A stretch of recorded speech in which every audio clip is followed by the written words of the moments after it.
Газар дэлхийг төлөөлж 60 хөлт, далай усыг төлөөлж хорон муу эрдэс туснаар бурхныг эсэргүүцсэн хүмүүст шийтгэл амсуулахаар гарч ирсэн нь энэ байлаа. Харин Гаро 60 хөлтийг эсэргүүцсээр түүн рүү үсэрч шуудхан цохиод авдаг. Тэрхүү мөчөд Гаро аврах онгоцонд сууж яваа нөгөө жаалыг олж харан сэтгэл нь амархад 60 хөлт түүнийг нь анзаарчхаад жаахан л хөдлөх юм бол эрдэст ус тэрхүү онгоцыг юу ч үгүй буудаж хаяна гэж Гарод хэлэх ба хөдөлгөөнгүй болсон Гарог 60 хөлт олон удаа цохиж дээрээс нэмээд эрдэст ус түүн дээр дайралтаа хийгээд авлаа. Гэтэл нэг зүйл эрдэст ус руу хурдтайгаар гүйдгэн сайтмаа байх бөгөөд тэрээр маш нухацтай цохилт гэсээр эрдэст ус дээр цохилтоо буулгахад хүчирхэг даралтаас нь үүдэж эрдэст ус дахиж сэргэхгүйгээр тэр дороо үхээд өгдөг. Үүнийг харсан 60 хөлт дургуйцсан нөгөө аврах онгоцны хойноос явах ба Гаро түүнийг харчхаад араас нь гүйж эхэлнэ. Гэвч түүнийг урьдчилж 60 хөлт рүү нэгэн хүн үсэрдэг нь металл цохиур байх ба луугийн цохилт гэсээр 60 хөлтийг нүдэж эхэлдэгч 60 хөлт дээр ямар ч хохирол учраагүй байлаа. Тэрээр доош унан босохдоо хажууд нь гүйж байгаа Гарог харчхаад дахиж надад саад хийх гэж байна уу хэмээн асууж Гаро руу дайрч эхлэхэд чамд гаргах цаг алга хэмээн хэлж 60 хөлт рүү үргэлжлүүлэн гүйлээ. Мангас онгоцын өмнө очиж дайралтаа хийхэд металл цохиур дайралтыг нь урьдан хаах бөгөөд харин Гаро 60 хөлт дээр цохилтуудаа буулгаж эхэлнэ.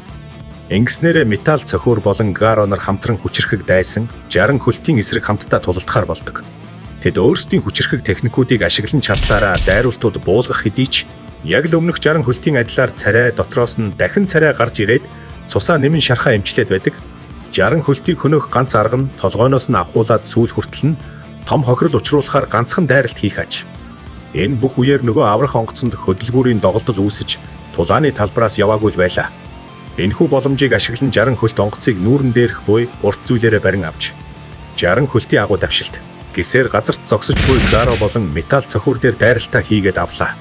Хохирол аван доош унсан Гарог 60 хөлт барьж аван сэлэм шиг зүйлээрээ цавчих гэж байтал түүний толгой руу бууны сумнууд орж ирснээр Гаро гарнаас нь мултарч 60 хөлтийг нэг сайн цохиод авдаг. Үүний дараагаар Гаро онгоцыг барьж авсан тэрхүү урт зүйлийг салгаж байтал 60 хөлт дайралт хийсээр орж ирэх ба тэрхүү мөчөд хэд хүчний эргэлтэд довтлогоо. Гэсээр металл цохиур тэднийг аврах нь тэр. Гаро онгоцыг барьсаар цаашаага аюулгүй газар хол гихч шидэхэд 60 хөлт биеэ эргэлдүүлсээр авраг том өрөмдөгч болоод хувирчихдаг. Манай хоёр ч өөрсдийн хүчирхэг техникүүдээ хийж эхлэн 60 хөлтийг ойртож ирэхэд хамаг хүчээрээ түүн дээр дайралт буулгалаа. Энэ удаад тэдний дайралт 60 хөлт дээр том нөлөө үзүүлсэн байх ба Гаро болон металл цохиур нар маш сайн хамтрал үүсгэж байгааг 60 хөлт хэлдэг. Үүний дараагаар металл цохиур бууж өгөлгүй баг зэрэг эмзэг болсон 60 хөлтийн бие рүү цохиж эхлэхэд 60 хөлт түүнийг цохин авах бөгөөд Гаро зөрүүлэн түүн дээр дайралт хийж биед нь нүх үүсгээд амжлаа. Гаро зүгээр ч нэг нүх гаргалгүй дайралт хийхдээ 60 хөлтийн өөрийгөө эмчлэхтэй хэрэгэлдэг гол зүрхийг нь биенээс нь салгачихсан байх нь тэр. Гаро зүрхийг нь дээшгээ холоо гихч шидэх 60 хөлт хамаг хурдаараа зүрхнийхээ араас явдаг. Харин металл цохиурын хүч нь аль хэдийн шавхагдан ухаан алдсан байлаа. Гаро ч 60 хөлтийн нуруунд зүгтсээр газраас дээш нэлээ өндөрт гарсан байх бөгөөд 60 хөлт зүрхээ барьж аван буцаагаад залгихын даваан дээр Гаро хурдтай гүйсээр урьдаж очин зүрхийг нь устгаж чаддаг. Үүний дараагаар Гаро өөрийгөө тулааны урлагийн хамгийн дээд оргилд нь хүрсэн гэдгийг хэлэн гартаа өөрийн хамаг хүчээ төвлөрүүлсээр 60 хөлтийн биеийг хоёр хуваахаар дайралтаа толгой дээр нь буулгалаа. Ийхүү Гаро дахин нэг удаа хүчрхэг дайснаа амжилттайгаар буулган авч өөрийнх нь тулааны хэв маягийг төгс төгөлдөр болгох боломжийг өгсөн 60 хөлтөд талархдаг. Одоогийн өөрийн хүчтэйгээр хинээс ч айж сүрдэх шаардлагагүй. Хэмээн Гаро бодж байтал сайтмаа хорон муу эрдэст устай уучраа олцоход түүний хажууд яг газардаж таардаг. Сайтмаг баатар гэдгийг мэдсэн Гаро өмнө хэлсэн шигээ тэрээр мангасууд болон баатруудын холбоог нэг мөсөн үгүй хийж дэлхий дахинд өөрийгөө харуулахыг хэлэхэд сайтмаа түүнийг үгийг юр сонсолгүй. Чи мангас биш бол надад хамаа алга. Юу ч хийсэн бай, хэтрүүлж битгий хийгээрэй гэд цаашаа яваад өгдөг. Өөрийг нь үл тоосонд Гаро ихээхэн дургуутсаж сайтмаа дээр очин цохих гэтэл яг л урдын адилаар ганц л цохиод цаашаа нисгчдэг. Энэ удаад ухаан алдалгүйгээр түүний цохилтыг хүлээж авснаар өмнө нь хэд хэдэн удаа сайтмаг буулгаж авах гэд бүтлгүүтэж байснаа Гаро сандаг. Өөрийнхөө хамгийн чухлаар авч үзэх ёстой хүчирхэг дайснаа бүрэн мартсан байсан гэдэгтээ Гаро өөртөө итгэж ядна. Үлдсэн баатрууд аврах ажиллагаа явуулах үеэр нэгэн чимээ сонсогдож эхэлдэг нь Гаро сайтмаа руу дайраад эхэлсэн байлаа. Гаро цохилтоос нь булцсны дараахан хөлөө ашиглан сайтмаг доошо нислэн хүчтэйгээр цохиж ардаас нь хурдалсаар хүчээ гартаа төвлөрүүлэн сайтмагийн халзан толгойг цохиод авдаг. Түүний толгой хитрхи гөлгөр байсан тул ойр хавьд нь оч цахилгаан үүсэж сайтма биш Гарогийн гар нь бутраад унчихдаг. Ямар нэгэн аргаар гараа буцаан ургуулж түүн рүү цохиж эхлэхэд сайтма өөрт нь хэлэх зүйл байна. Гэсээр Гарог арагшаага нислэн цохино. Сайтмаг дийлхээс хойш өөрийнх нь зориг биелэхгүй гэдгийг мэдсэн Гаро нилээн уурлаж биед нь өөрчлөлт орон дахин мангас хэлбэртэй ороод байлаа. Тэрхүү мөчид сайтмаа өөрийнхөө хайгаад байсан баатруудын ангуучийг олсон гэдгээ ухааран банк өөрөөс нь болоод ичиж зовж байгаа гэх мэтээр үгээр Гарог доромжлон доош хийхэд Гаро зүгээр зогсож чадалгүй сайтмаг нилээн хүчтэй цохиод авдаг.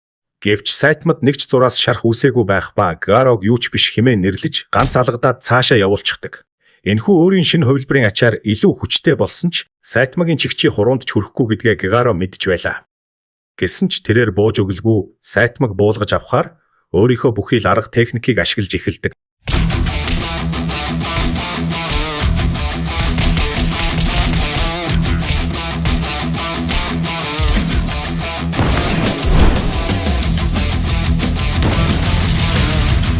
Ийхүү ойролцоох бүхий л барилга байшин устгахад сайтма дахиад л өмнөх шигээ ямар нэгэн хохирол авсан зүйлгүй босоод ирдэг.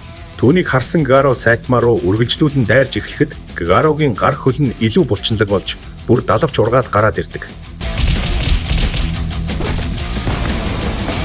Сайтмаг галт уул руу цохиж хайчхаад тэгвэл ингэвэл ямар байна? Гэсээр түүн дээр хүчтэй цохилт буулгахад цохилтынх нь даралт сайтма дээр бус ард нь байгаа галт уулыг дэлбэрэхэд хүрэх нь тэр. Гаро дахин 2 гар ургуулж хамаг чадлаараа сайтма руу цохилтуудаа явуулсан ч тэрээр ядах юмгүй дайралтуудаас нь бултаж ганцхан гараараа бүх цохилтуудыг нь хааж байлаа. Өөрийнх нь өдийг хүртэл бодож явсан зүйлс зорилгон талаар болж буйд Гаро уурлан бүхий л аргаар сайтмаг буулгаж авахыг оролдоно.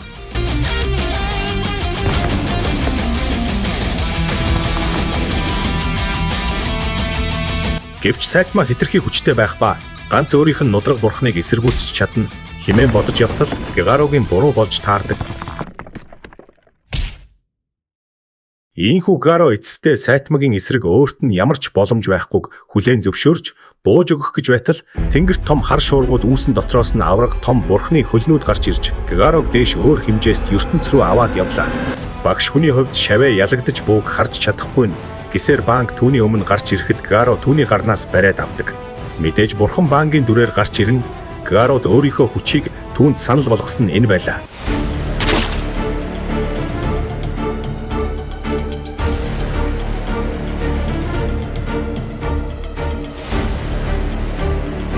Ийхүү Гаро өөрийн хүрч чадах хүчний хамгийн дээд түвшинд хүрч космик хэлбэрээр сайтмагийн өмнө гарч ирэх нь тэр.